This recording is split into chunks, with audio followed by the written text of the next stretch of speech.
என் அன்பு சொந்தங்கள் அனைவருக்கும் புரசை உதவும் கைகள் அறக்கட்டளை சார்பாக வணக்கத்தை தெரிவித்துக் கொள்கிறோம். ராஜீவ்காந்தி என்ற சகோதரர் புதிய அரிதிரமங்கலம் கிராமம், கஞ்சி அஞ்சல், செங்கம் தாலுக்கா, திருவண்ணாமலையில் கிட்டத்தட்ட 19 வருடமாக முதுகுத்தண்டில் அடிபட்டு படுத்த படுக்கையாக உள்ளார். அவரை அவங்க தாயார் தான் கவனித்து கொண்டு வருகிறார்கள். மிகவும் ரொம்ப ஏழ்மையான சூழ்நிலையில் அவர்கள் இருக்கின்றனர்.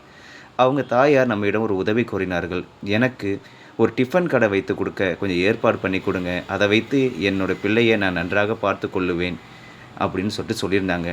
இந்த தாயை கோரிக்கை ஏற்று புரசை உதவும் கைகள் மூலியமாக அனைவரும் உதவி செய்தீங்கன்னா அவங்களுக்கு ஒரு டிஃபன் கடை வைத்து கொடுத்தோன்னா அவங்க பொழைச்சி அந்த குழந்தைய அவங்களோட பிள்ளைய நல்லபடியாக பார்த்துக்குவாங்க. தயவு செய்து உதவுங்கள். புரசை உதவும் கைகள் அறக்கட்டளை. சார் வணக்கம் சார். நான் திருவண்ணாமலை மாவட்டம் முதுகுத்தண்டோட போட்ட ராஜீவ்காந்தி சார். நான் 2006 அடிப்படை சார். 19 வருஷமாக கஷ்டப்படுறேன் சார். ரொம்ப கஷ்டமாக இருக்குது சார். அம்மா தான் சார் எல்லாமே சாப்பாடு விட்றாங்க, குளிக்க வைக்கிறாங்க. என்னால் எந்த வேலையும் செய்ய முடியாது. என் கையே எப்படி இருக்குது சார். எந்த வேலையுமே நான் செய்ய முடியாது சார். அம்மா தான் சார் எல்லாமே என்ன பார்க்குறாங்க. ஏதோ உங்களால் முடிஞ்சது ஏதாவது ஒரு உதவி செஞ்சீங்கன்னா ரொம்ப நல்லா இருக்கேன் சார்.